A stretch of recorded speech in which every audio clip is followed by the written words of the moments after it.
Les amis, j'ai commencé ce fanart de Matiba, le Pussy Slayer du YouTube Game, en mars. Ceci est un dessin que j'ai commencé en mars. En mars. En mars. On est en septembre et je l'ai pas encore terminé. Sans doute à cause des millions et les millions de commandes de dessins que je reçois et que je dois...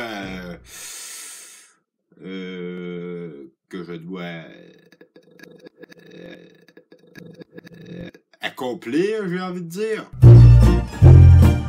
Mais mec, des commandes par-ci, des commandes par-là, des commandes par-là! Merde, ça finit plus! En plus que je commence à prendre de plus en plus goût à faire des dessins par ordinateur, on dirait que je suis en train d'abandonner le papier. C'est un peu triste, mais voilà quoi. La technologie, tout ça, 2018, toi-même tu connais, voilà, ça fait partie de nos vies à cette heure, hein. À cette heure. Hein? À cette heure, avec un accent français. Moi, je peux te dire que ça fait un drôle de mélange, tout ça. Bref, j'essaie de finir ce dessin ce mois-ci. Je me donne une promesse, et si jamais on est rendu au 1er octobre et que cette vidéo du fanart, parce que oui, je le fais en vidéo, n'est pas encore sortie, désabonnez-vous. Voilà. Voilà, c'est dit. Alors, quelle merde. Mais arrête de me texter quand je suis en train de faire une vidéo. Putain de bâtard, quoi. Ça, tout le monde... J'ai manqué casser ma chaise en deux. C'est comme j'ai essayé aujourd'hui, qu'est-ce que cette vidéo a comme but? Moi-même, je le sais pas. Allez, à la prochaine!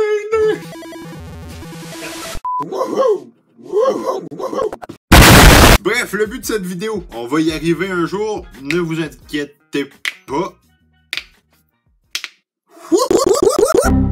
J'étais censé faire cette vidéo il y a genre 2 mois et demi. Et je la fais aujourd'hui. Hein? Donc oui, encore une vidéo en retard, comme l'autre d'Outlast 2 de l'autre fois, là, qui a pris genre 4 mois à arriver. Donc au début de l'été, le 23 juin précisément, la petite école de la chanson.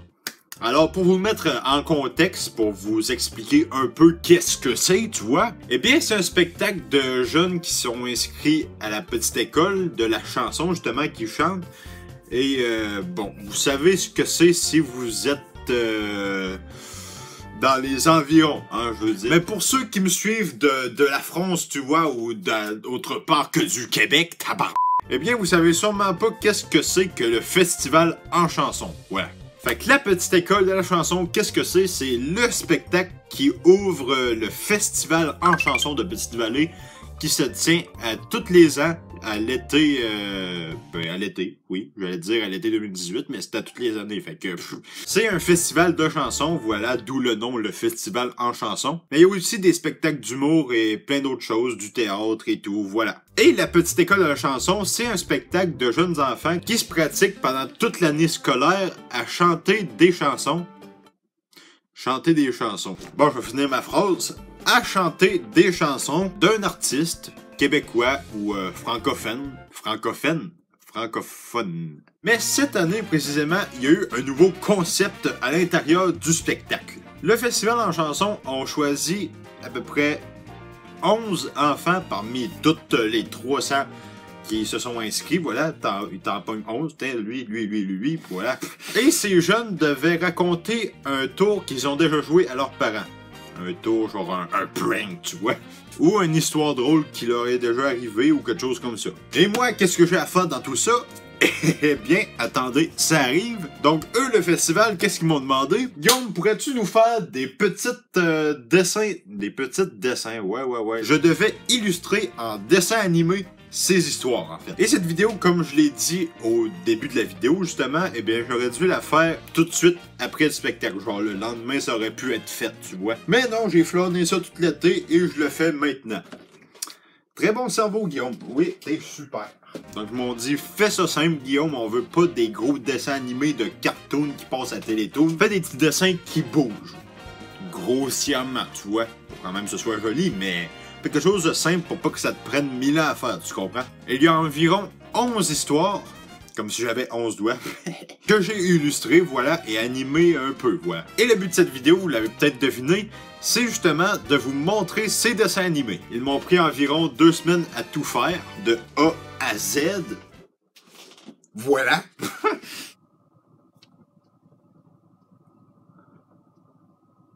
OK.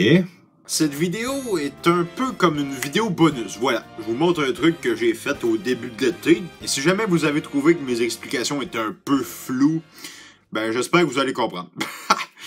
Bon visionnement. Lors d'une de nos sorties à la Pointe Taylor, je trouve un bébé écureuil sans sa maman. Je veux le garder pour en prendre soin à la maison. Mais mon papa ne trouve pas que c'est une bonne idée, qu'on devrait laisser la nature décider de son sort. Je décide donc de le cacher dans l'auto avec l'aide de mon frère qui fait diversion. Pendant que mon frère fait semblant de se faire mal en criant comme un malade et que papa va s'en occuper, moi, je place mon nouvel ami dans une petite boîte dans la valise de l'auto. Papa ne s'est rendu compte de rien. Rendu à la maison, je cours à ma chambre avec ce petit animal fragile pour lui donner les soins nécessaires. Lorsqu'il a été assez fort, je l'ai remis dans la nature, dans mon jardin. Il vient me faire des coucous de temps en temps pour me dire merci. Lorsque j'étais petite, ma mère m'avait mise en punition, car je n'avais pas écouté une consigne donnée. Donc, elle m'avait demandé de me rendre dans ma chambre afin de réfléchir. Par contre, avant d'y aller, j'avais eu le temps de prendre le téléphone sans que mes parents s'en aperçoivent et de l'apporter avec moi. Lorsque j'ai eu le champ libre, j'ai tout de suite appelé ma mamie afin qu'elle vienne me chercher. Je lui ai dit que je voulais aller faire un tour. Comme ma mamie aimait beaucoup qu'on lui rende visite, elle est venue me chercher. Par contre, lorsqu'elle est arrivée, mes parents lui ont dit que j'étais en punition et que j'avais complété cette sortie sans leur permission. Finalement, je suis restée à la maison. J'avais 4 ans lorsque j'ai fait mon premier vrai mauvais coup. J'étais avec mon partenaire de toujours, mon cousin Léo de 2 ans, mon cadet. Il était en visite chez moi lorsque, discrètement, je l'ai amené dans la salle de bain. Je l'ai installé confortablement sur une chaise et j'ai expérimenté avec toute ma créativité le métier de coiffeuse. Vous auriez dû voir le regard de sa mère lorsqu'elle a aperçu la coupe très originale que j'avais faite à son petit garçon. Par solidarité, jamais, mais jamais, mon cousin n'a dit que c'était moi qui lui avais fait ce chef-d'œuvre. Si ce n'était des cheveux que nous avons laissés traîner sur le sol, peut-être que le secret serait toujours en vie.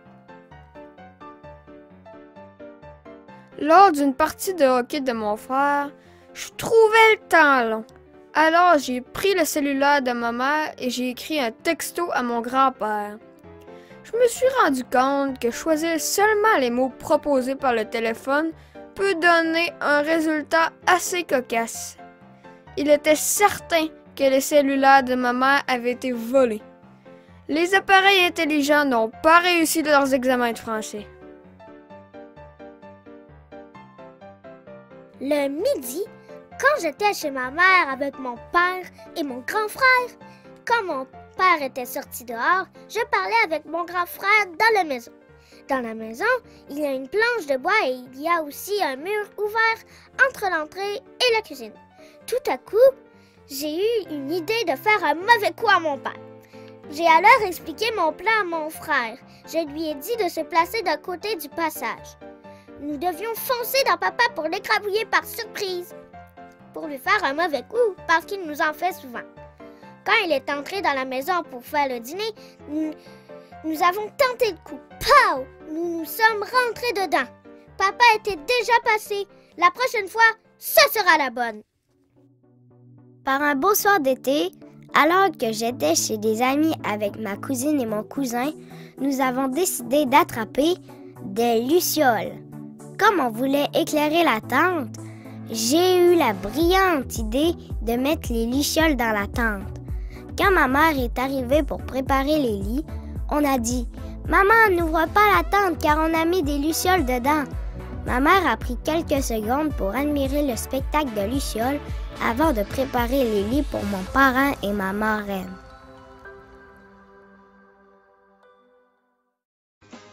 Je surveille mon petit frère pendant que maman va prendre sa douche. Pour lui jouer un tour, on décide d'aller se cacher dans le garage. Quand maman sort de la douche, elle nous crie pour savoir si tout va bien. Mais on ne répond pas, car nous sommes cachés dans le garage. Elle est affolée et nous cherche partout en criant nos noms. Nous revenons dans la maison et nous lui faisons faire un saut. Tout le monde éclate de rire. Ma mère était aux toilettes, là, puis j'ai pris une chaise, j'ai embarqué sur le comptoir, puis j'ai ouvert la porte. Là, j'ai fait un gros pot de bonbons. J'ai tout dévoré les bonbons. Quand j'ai entendu la toilette flusher, je m'ai dépêchée à descendre de la chaise, la replacer et fermer les portes très vite. Ma mère a sorti, elle se doutait de quelque chose, mais elle savait rien. Elle pense que j'ai rien fait.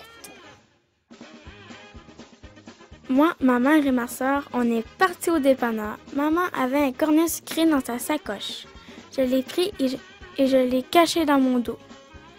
Maman est partie et je l'ai mangé au complet. Elle s'en est jamais aperçue.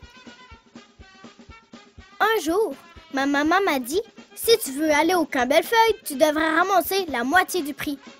Pendant ce temps, il y avait 2 petites fouineuses qui espionnaient par la craque de la porte. Elles partirent tout de suite cogner aux maisons des alentours et revinrent avec 34 $. Ma maman était furieuse. Elle dut aller rendre les sous aux gens. Nous nous rencontrâmes durant les récréations, Ludger et moi, à la cachette, comme des comploteurs. Je le tenais au courant de mes démarches auprès de ma mère, de qui j'essayais d'obtenir la permission d'aller au fer à cheval. Si tu te perdais? Ben non, maman, je suis avec Ludger. Et les autres? Mais non, voyons. Si c'est oui, je viendrai au-devant de toi, ici, au collège, et te reconduirai le soir avant souper, me promettait Ludger. Enfin, ce fut oui! Un beau samedi matin d'octobre, je pars seul en voiture à chien, mon dîner enveloppé dans un papier ciré. Pendent à ma ceinture le coucou poilu, le couteau, le tire-roche. Mon lasso sanglé autour du ventre, un mouchoir dans le cou, moi aussi, de la ficelle, une coupe de vieux hameçons dans une boîte de fer blanc que m'avait préparé le père Richard. Je décolle seul, singeant l'assurance de papa lorsqu'il partait pour le canton Mayou. J'arrive au rendez-vous une demi-heure avant le temps et je me dissimule adroitement derrière une maison abandonnée pour ne pas être aperçu par les frères que mon accoutrement aurait sans doute amusé. Ludger arrive. Nous avons beaucoup de peine à maintenir nos chiens qui se lancent des injures. Ludger laisse un peu reposer sa bête et part le premier après m'avoir cligné de l'œil comme quand il était heureux et m'avoir parlé de la belle journée qui commençait. Je le suis. J'appris une quantité de choses cette journée-là. J'appris à attacher des nœuds et à détacher une vache avec le carcan, à faire des nœuds qui se dénouaient plus, à marcher sur des poutres de grange, à tourner le centrifuge. Et j'étais émerveillée de voir la crème descendre par un tuyau et le lait par un autre. Sur la pointe des pieds, Ludger m'amena à un pommier. Il écarta les branches et, visant la fourche de l'arbre, il me dit « Regarde, je vis une pincée de mousse, 3 petits pois blancs tachetés de noir. Des œufs d'oiseaux mouches, souffla-t-il. » Nous nous éloignâmes sur la pointe des pieds comme nous étions venus. Voilà, c'est ce qui conclut mes dessins animés accompagnés de la narration des 11 enfants. Si vous avez apprécié, n'hésitez pas à mettre un like sur cette vidéo. Abonnez-vous en cliquant juste ici. Vous pouvez aller voir les 2 vidéos qui s'affichent. Ouais. Alors nous, on se dit à la prochaine pour une prochaine vidéo. À la prochaine pour une prochaine vidéo. C'est normal. À la prochaine.